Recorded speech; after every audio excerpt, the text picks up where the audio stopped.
নমস্কাৰ বন্ধু বান্ধৱীসকল জ্ঞান হাইভ ইউটিউব চেনেলৰ আনটা ভিডিঅ'লৈ আপোনালোকক স্বাগতম জনাইছোঁ আৰু আজি আমি এই ভিডিঅ'ত ডকুমেণ্ট স্কেনাৰত কেনেকৈ PDF বনাব পাৰি সেই বিষয়ে আলোচনা কৰিম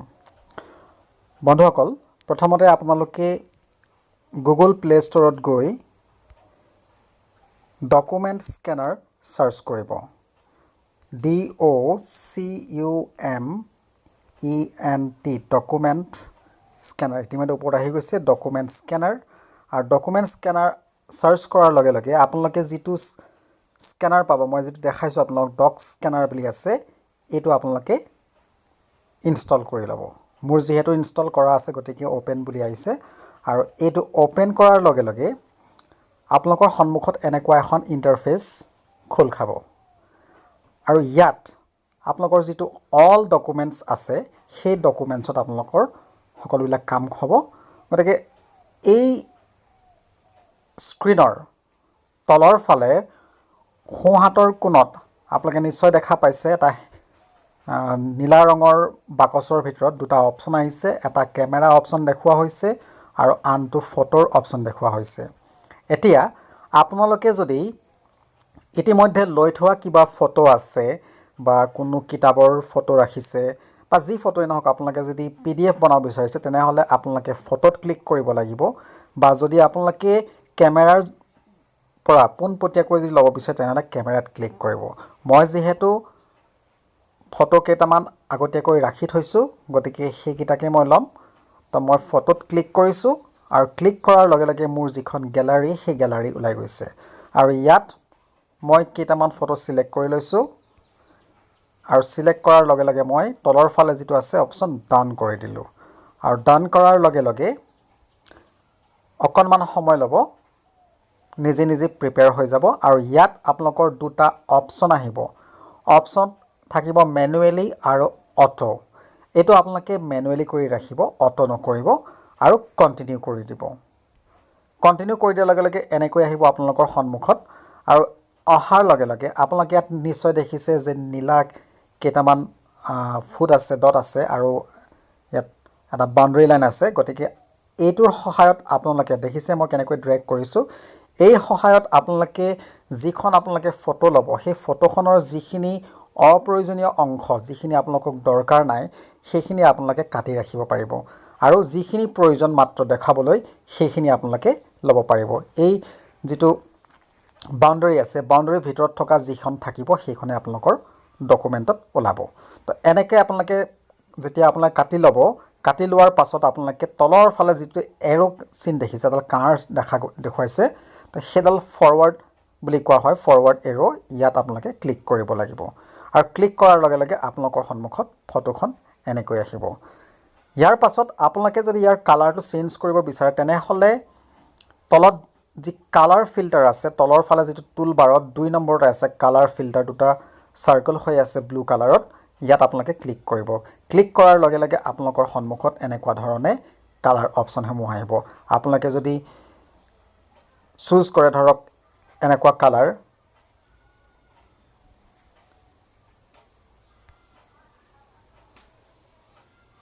বিলাক এনেকৈ আপোনালোকৰ চেঞ্জ হৈ যাব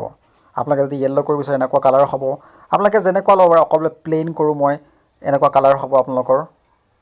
শাৰ্প ব্লেকত এটো সাপোৰ্ট নকৰিছে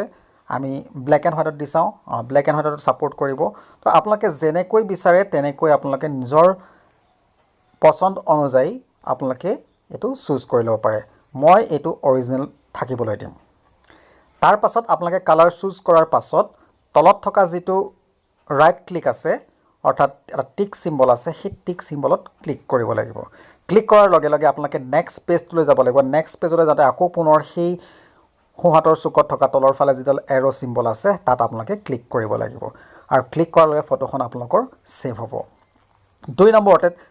যিখন আপোনালোকৰ ফটো আহিব সেই ফটোখনো আপোনালোকে প্ৰথমবাৰ কৰাৰ দৰে আপোনালোকে নিজৰ হিচাপ মতে যেনেদৰে আপোনালোকক লাগে যিখিনি অপ্ৰয়োজনীয় বস্তু সেইখিনি কাটি ৰাখিব পাৰে আৰু প্ৰয়োজনীয়খিনি লৈ পুনৰ তলৰ সেই এৰো সিম্বলত চুই দিব আৰু চুই দিয়াৰ লগে লগে ফটোখন আপোনালোকৰ এনেকুৱা হৈ যাব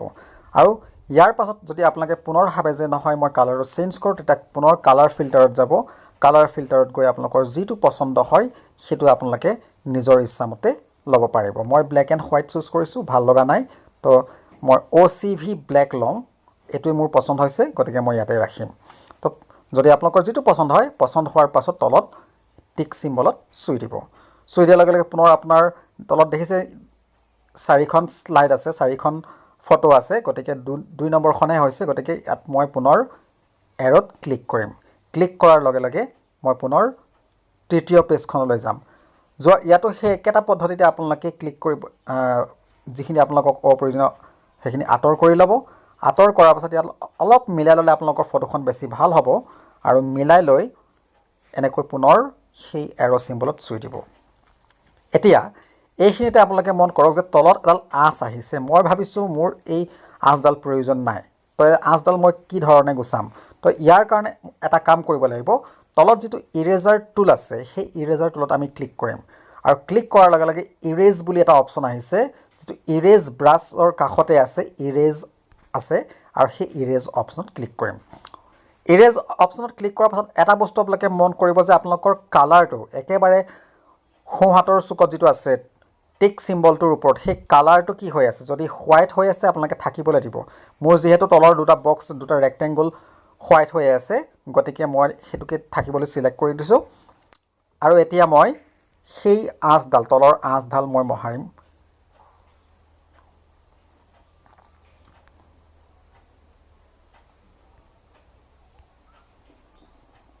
তেনেকৈ সিলেক্ট কৰি দিয়াৰ পাছত আপোনালোকে সেই বস্তুটো যিটো অপ্ৰয়োজনীয় বা যিটো কিবা যদি কাৰেকশ্যন কৰিব লগা থাকে সেইটো আপোনালোকে কৰি ল'ব পাৰে এই ধৰণে আপোনালোকে কিবা লেটাৰ থাকিলেও এনেকৈ সাইডত যদি কৈ ক্লিক কৰে আপোনালোকে নিশ্চয় পইণ্টটো দেখা পাইছে সেইটোৰে এনেকৈ সাফা কৰি ল'ব পাৰিব এটো কমপ্লিট হৈ যোৱাৰ পাছত সেই আগৰ দৰে আমি টিক চিম্বলত চুম ঠিক তেনেদৰে আমি 4 নম্বৰ পেজটোহে একেধৰণে কৰি ল'ম 4 নম্বৰ পেজটো আমি যিখিনি কৰিব লগা কৰিলো যিখিনি প্ৰয়োজনীয় আমি ধৰিলো মই এটা আঙুলি উঠিছে ফটো মাৰোতে গতিকে মই আঙুলিটো প্ৰয়োজন নাই ইয়াত গতিকে মই আঙুলিটো ট্ৰাই দিলো এফালে মই বাউণ্ডাৰী লাইন মিলাই ললো আৰু এতিয়া মই ভাবিছো এখন সম্পূৰ্ণ হৈ গৈছে গতিকে মই পুনৰ ইয়াত ক্লিক কৰিম ক্লিক কৰাৰ লগে লগে এনেকৈ আহি গৈছে যেতিয়া সম্পূৰ্ণ হৈ যাব তেতিয়া আপোনালোকে পুনৰ তলৰ সেই টিক চিম্বলত টাচ কৰিব ক্লিক কৰি দিয়াৰ লগে লগে আপোনালোকৰ পিডিএফটো ৰেডি হ'ব এতিয়া ইয়াত 4টা পেজ মোৰ ইতিমধ্যে মই লৈছিলো তো প্ৰথমতে আছে এখন কালাৰিং পেজ আছিলে নতুন সংস্কৰণ হেমকুক তাৰ পিছত আছে অসমীয়া হেমকুক প্ৰথমৰ পৃষ্ঠাটো এটো 2 নম্বৰ পৃষ্ঠা আৰু এই 3 নম্বৰ পৃষ্ঠা 3 নম্বৰ পৃষ্ঠালৈকে মোৰ ক্লিয়াৰ হৈ গ'ল অৰ্থাৎ মোৰ টোটাল 4টা পেজ হ'ল এতিয়া মই এইটো পিডিএফ লৈ কনভাৰ্ট কৰিবলৈ হলে তলত দিছে ওপেন পিডিএফ আপোনালোকে নিশ্চয় দেখিছে তো তলৰ যে টুলবাৰ আছে এই ওপেন পিডিএফত ক্লিক কৰিব আৰু ক্লিক কৰাৰ লগে লগে দুটা অপচন আহিব create PDF for this file only আৰু এটা আহিব create PDF for entire document আপোনালোকে যদি প্ৰথমৰ যেটো create PDF for this file only আছে তাত যদি আপোনালোকে ক্লিক কৰি দিয়ে তেতিয়া কি হ'ব আপোনালোকৰ যিখন পেজ ওলাই আছে এতিয়া বৰ্তমান সেই পেজখনৰহে অকল পিডিএফ এটা পেজৰহে পিডিএফ হ'ব ক্ৰিয়েট হ'ব গতিকে আপোনালোকে create PDF for entire document কৰিব লাগিব তো মই ক্ৰিয়েট পিডিএফ ফৰ এন্টায়াৰ ডকুমেন্টত ক্লিক কৰিলো আৰু মোৰ এয়া পিডিএফ তৈয়াৰ হৈ গ'ল আৰু ৰেডি হোৱাৰ পাছত আমি হেতু সেভ কৰিব পাৰো আমি সেভ কৰিবলৈ হলে সেভ অপচনলৈ গলো ইয়াত যেটো ওপৰত দেখিছে নিউ ডকুমেন্ট 23 ডিসেম্বৰ 2021 ইয়াত যদি আপোনালোকে টাইটেলটো চেঞ্জ কৰিব বিচাৰে চেঞ্জ কৰিব পাৰিব মই এটো চেঞ্জ কৰি দিছো ইয়াত মই লিখিম হেমকুক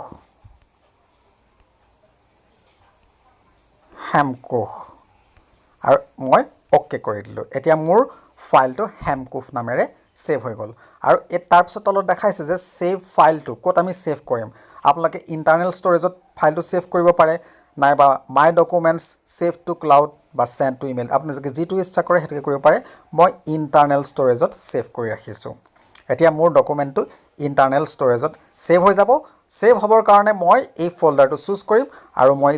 তলত যেটো দিয়া আছে ইউজ দিস ফোল্ডাৰ মই ইয়াত ক্লিক কৰিম আৰু ক্লিক কৰাৰ লগে লগে allow document scanner to access files in download তো মই allow কৰি দিলো আৰু allow কৰি দিয়াৰ লগে লগে মোৰ ডকুমেন্টটো গৈ তাত সেভ হৈ যাব ইয়াত দেখিছে আপোনালোকে সেভ সাকসেসফুলি এই ধৰণে আপোনালোকে ডকুমেণ্ট স্কেনাৰত PDF বনাই তৈয়াৰ কৰিব পাৰে। মই আপোনালোকক এই যিটো PDF তৈয়াৰ কৰিলোঁ, মই PDFটো বেলেগ এটা এপত আপোনালোকক মই দেখাবলৈ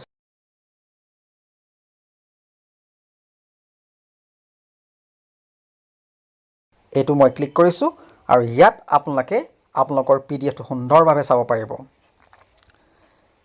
ইয়াৰ কাৰণে আপুনি যাব লাগিব এই তলত যিটো এটা মেমৰি কাৰ্ডৰ নিচিনা দেখুওৱা হৈছে তলৰ ফালে, সেই মেমৰি কাৰ্ডত ক্লিক কৰিব লাগিব। ক্লিক কৰাৰ লগে লগে ইণ্টাৰনেল ষ্ট'ৰেজ যাব লাগিব আৰু ইণ্টাৰনেল ষ্ট'ৰেজ মই পাই গৈছোঁ। চাওক, এইটো হেমকোফ